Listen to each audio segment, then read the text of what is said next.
Amigos, bienvenidos a Puntos de Vista. Les saluda Eliezer Hernández, conectándonos a esta hora con el Estado de Aragua a través de Clase 91.5 FM, la emisora perfecta. También en el Estado Miranda con Ciudad 106.1 FM en los Altos Mirandinos y Tropical, 100.1 FM estéreo en Guarenas, Guatire y Barlovento. Recuerden que esta y todas nuestras conversaciones las podrán obtener a través del código QR que ven en pantalla, descargando nuestra aplicación para iOS o Android, o también en nuestra página en YouTube informativo Canal Y. Vamos de inmediato a esta conversación con Joel Horta, analista político. Gracias por acompañarnos. Buenos días. Gracias, Eliezer. Buenos días. Queremos conversar con usted acerca de lo que será el proceso electoral que se viene, 27 de julio, a solo 27 días de este nuevo proceso que hemos sido convocados los venezolanos, además constitucional, porque así lo establece la Carta Magna, unas elecciones a alcaldes y a consejos municipales. ¿Hay en este momento una diferencia a lo que fueron esas elecciones del 25 de mayo? Al momento, ninguna. Siento que el jefe de campaña del oficialismo es la oposición venezolana. La fractura de las distintas plataformas de la oposición han permitido el crecimiento del partido oficialista, que ya yo no le digo Partido Socialista Unido de Venezuela, sino Partido Socialista Único de Venezuela. Lo hemos conversado en otras oportunidades. Yo insisto que en Venezuela existe un solo partido de masas al día de hoy, que es el PSV, justamente, que tiene pues una estructura piramidal donde efectivamente se obedecen las instrucciones, se acatan linealmente. Y del otro lado tenemos a una oposición fragmentada. De hecho, hace unos días, hace unas semanas, 3 de los partidos que estaban en la Alianza Democrática decidieron separarse de ella. Avanzada Progresista, la Alianza del Lápiz y Cambiemos, para poder tener una fracción parlamentaria, porque cada una de ellas obtuvo parlamentarios, pero hay un número mínimo de 3 diputados a la Asamblea Nacional para que puedan conformar una fracción. Esto nos indica que las alianzas que se produjeron para las 335 alcaldías efectivamente no fueron perfectas, sino que en algunos municipios varias agrupaciones políticas, ya yo no me refiero a partidos políticos, sino a agrupaciones políticas.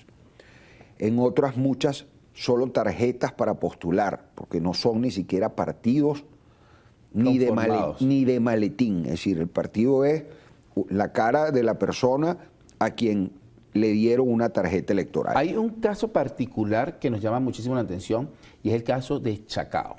El presidente de la República ha dicho que están preparados para ganar Chacao.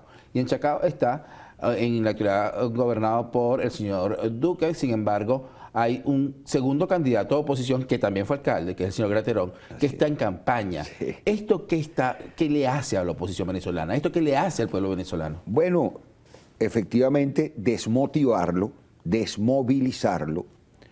El gobierno ha sido muy, pero muy hábil durante este cuarto de siglo que ha gobernado, aplicando el principio maquiavélico de divide y vencerás.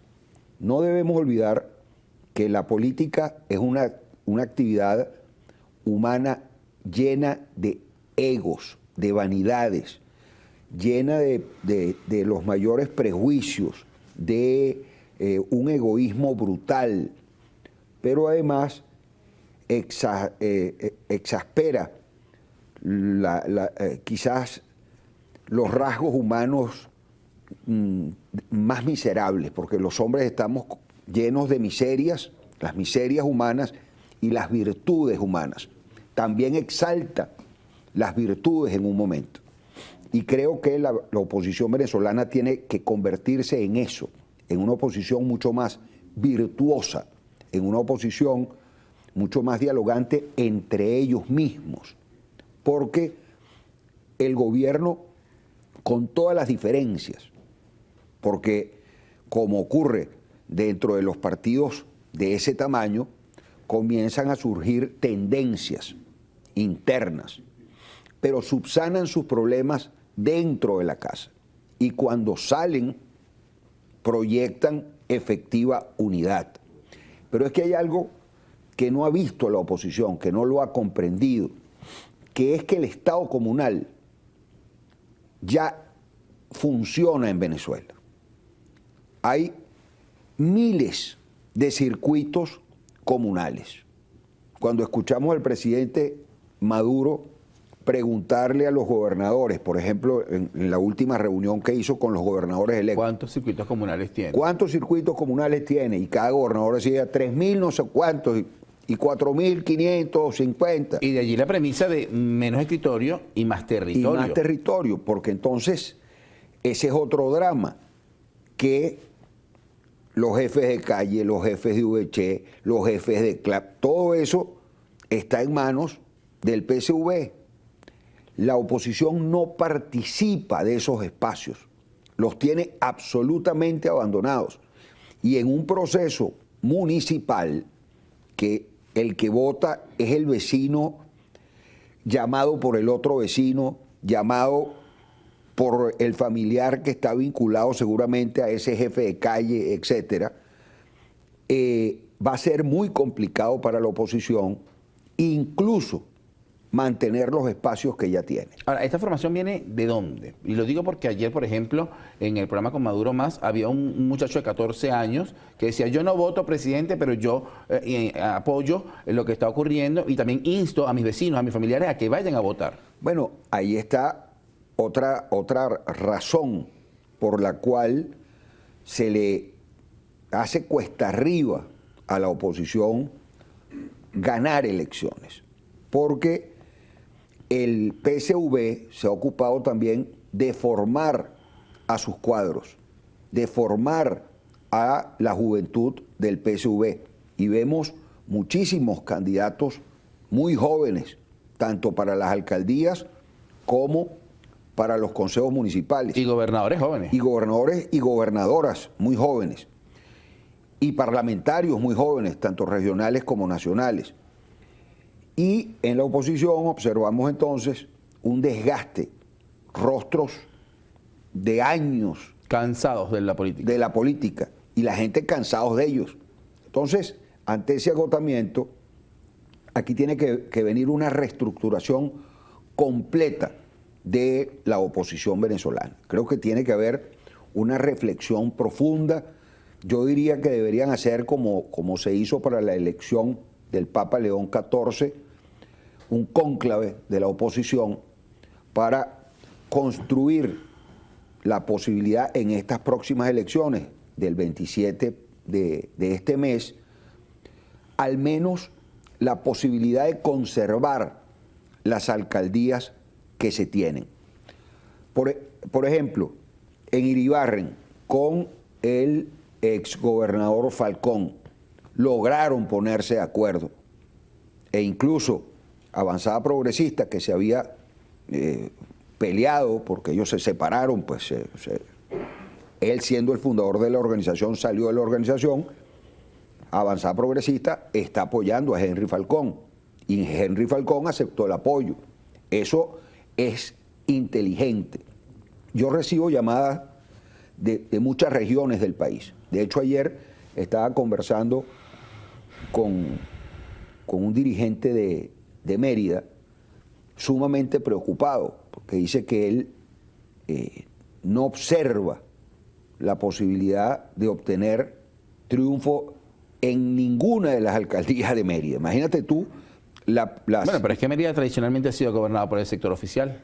Bueno, por eso, pero es la preocupación de un dirigente de oposición de una zona alejada de Caracas. De Caracas, pero lo mismo ocurre cuando hablas con gente de Yaracuy, cuando hablas con gente de Monagas. Bueno, en Monagas, en la alcaldía de Maturín, también lograron todos ponerse de acuerdo alrededor de Yexibel Rivas, es la candidata de la oposición. Y allí, curiosamente, hay dos candidatos del oficialismo. Está Ana Fuentes, que es la Ana candidata Fuentes, que es actual. la candidata ¿Y alcaldesa actual? alcaldesa actual, y otro candidato que está apoyado por dos partidos del Polo Patriótico. Pero efectivamente ahí el PSV ha demostrado una fortaleza muy importante. Vamos a hablar del Polo Patriótico a regreso de esta pausa, ¿Cómo porque no? el Polo Patriótico es esa adhesión al Partido Socialista Unido de Venezuela, pero ¿quién lleva las riendas del Gran Polo Patriótico? Porque hay un comando de campaña, hay un equipo de trabajo del Gran Polo Patriótico, pero que dirige el Partido Socialista Unido de Venezuela. De eso hablamos a regreso a la pausa. Con nosotros Joel Horta, esto es Punto de Vista. 7:42 minutos de la mañana, estamos de regreso con más de Puntos de Vista en vivo para conversar con Joel Horta, analista político, que vamos en la parte anterior hablando sobre lo que es el Gran Polo Patriótico. ¿Cómo se entiende, cómo se digiere esto, que son una gran cantidad de organizaciones políticas que se adhieren al Partido Socialista Unido de Venezuela para buscar la unidad del sector oficial, pero la mayoría de los candidatos pertenecen al PSUV? Sí, el Polo Patriótico es un apéndice del PSV, es la manera del oficialismo de mostrar que tienen amplitud de criterio y que no están en el pensamiento del partido único, cosa que no es cierto. Y es la manera además de tener a quizás los más radicales de la izquierda venezolana que están aglutinados en esos pequeñísimos partidos, les dan una cuota para que esos ánimos no se caldeen y siempre tienen un concejal, tienen un... O sea, es una estrategia política. Es una estrategia política del gobierno, hábil estrategia política, porque además... Que además ha funcionado muy y bien. le ha funcionado magnífico porque todo el que genera conflicto dentro del PSV después termina derivando en alguno de estos partidos del Polo Patriótico, pero no va a confrontar al oficialismo. Hay sectores de oposición que, por ejemplo, tienen tradicionalmente alcaldías o quizás alcaldías en este momento que han gobernado durante los últimos años. Si no me equivoco, algo más de 120, 123, Sí, 123 alcaldías que gobierna la oposición. ¿Cómo hacer para mantenerlas? Lo primero sería el acuerdo político de todos los factores de oposición para apoyar a todos los que están en ejercicio. El caso, por ejemplo, de Graterón en Chacao da muestra de la imposibilidad de entender que se puede perder un municipio que siempre ha estado en manos de la oposición. Lo mismo sucede en Baruta, aunque Darwin logró mayores apoyos, es decir, no tiene un candidato que le fracture su votación.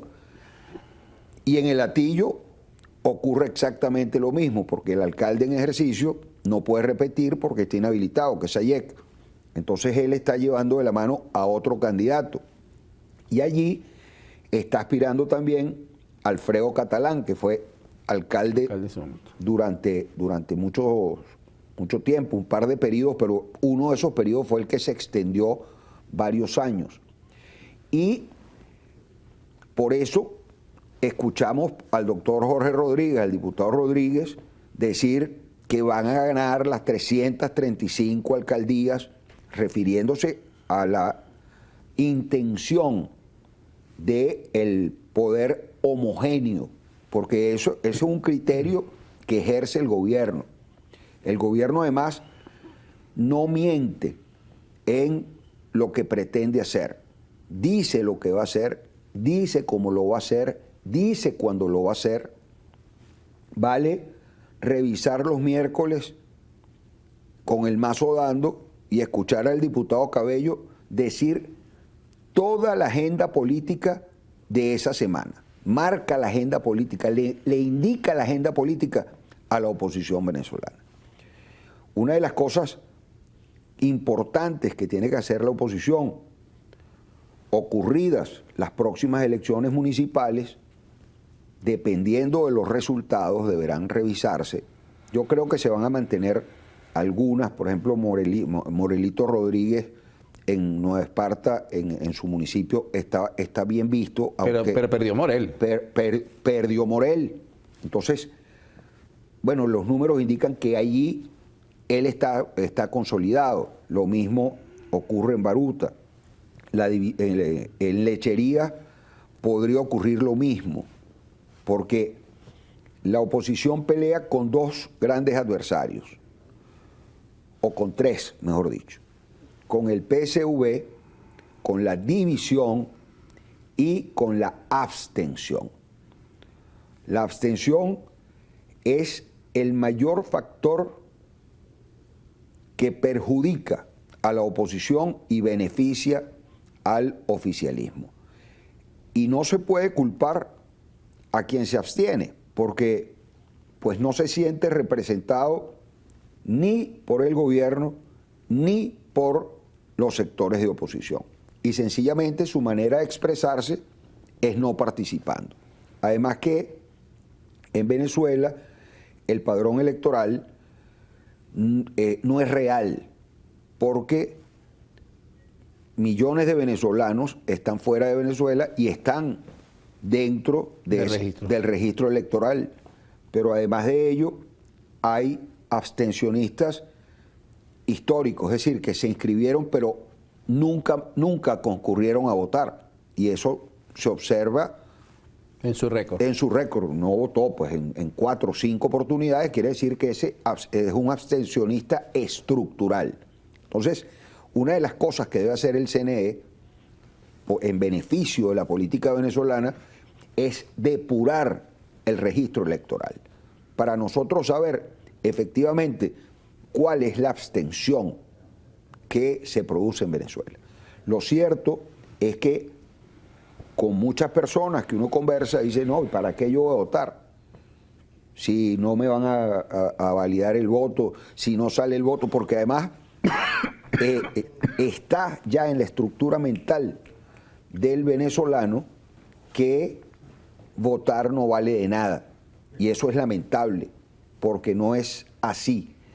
El único instrumento institucional que tiene el ciudadano es el voto. Y por eso la invitación permanente a cada ciudadano a que ejerza su derecho al voto.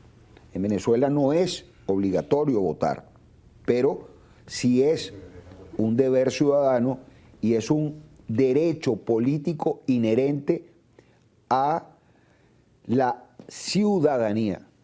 Yo insisto mucho en que Venezuela tiene que pasar de ser un país de habitantes a un país de ciudadanos.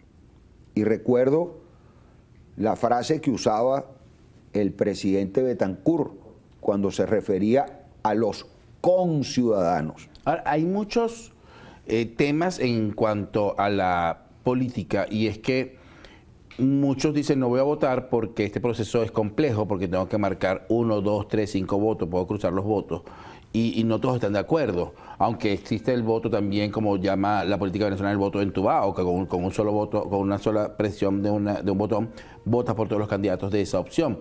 Esto, ¿cómo lo ve el electorado? ¿Cómo lo ve el votante? Lo comenzamos a regreso de la pausa. Con nosotros Joel Horta, analista político. Esto es Puntos de Vista. Ya venimos. 7:51 de la mañana, estamos de regreso con más de Puntos de Vista, totalmente en vivo para llevarles a ustedes esta conversación con Joel Horta, analista político. Quedamos en la parte anterior hablando sobre lo fácil o difícil que puede ser para muchos ir a votar, porque quizás hay unos que tienen la experiencia de poder votar cruzado, de votar por un concejal de un partido, pero por otro de otra opción, por un alcalde de otra opción, pero además en este proceso hay 2 mesas cuando llegas al centro electoral. Dentro de tu aula, que regularmente son los colegios, dentro del aula vas a conseguir la mesa donde tienes a los candidatos a las alcaldías y consejos municipales, y también la mesa de los proyectos comunitarios de la juventud en este caso. Sí, allí tiene mucho más habilidad el elector oficialista porque lo entrenan previamente, le enseñan cómo votar, y por supuesto que ese voto es entubado, ahí no hay discusión alguna, y son los que han promovido los proyectos, porque ese es el otro tema.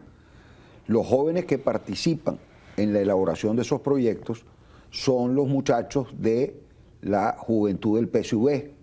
Ese es un espacio abandonado también por la juventud de la oposición venezolana. ¿Por qué?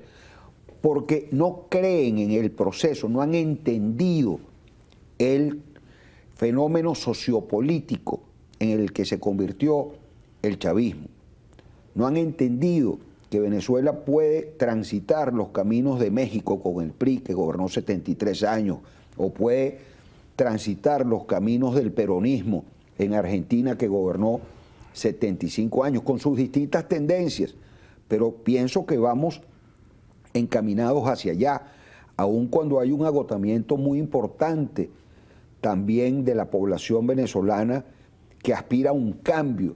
Ahora, los cambios podrían estarse dando dentro del propio oficialismo, tanto que después de estas elecciones viene el tema de la reforma constitucional, y ese es un tema que tiene que ver con el desplazar a lo que conocemos como el Estado burgués o el Estado rusoniano, la forma de democracia occidental que conocemos, por el Estado comunal, ya dándole constitucionalidad.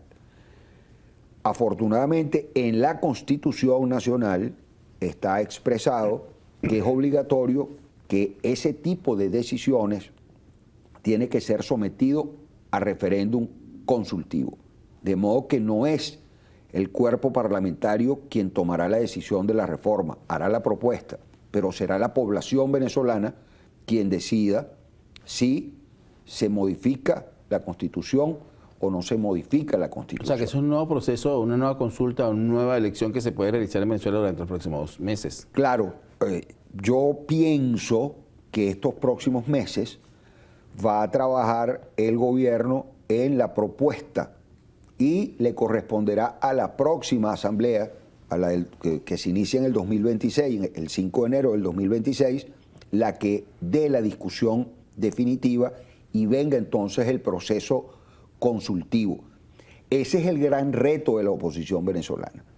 Yo diría que en estos 6 meses, pasadas las elecciones municipales, establecer una agenda parlamentaria común y que esa fracción, aunque pequeña, presente una agenda parlamentaria que pueda ser discutida ampliamente, no solo en el seno de la Asamblea Nacional, sino hacer una consulta nacional y promover la idea de mantener el Estado que tenemos o mantener la Constitución tal cual la tenemos, porque de otra manera el oficialismo obtendría una gran victoria electoral, porque estaría logrando lo que establecieron desde un inicio, que era montar el Estado comunal cuando decían comunas o nada. Antes de finalizar, ¿por qué votar el 27 de julio?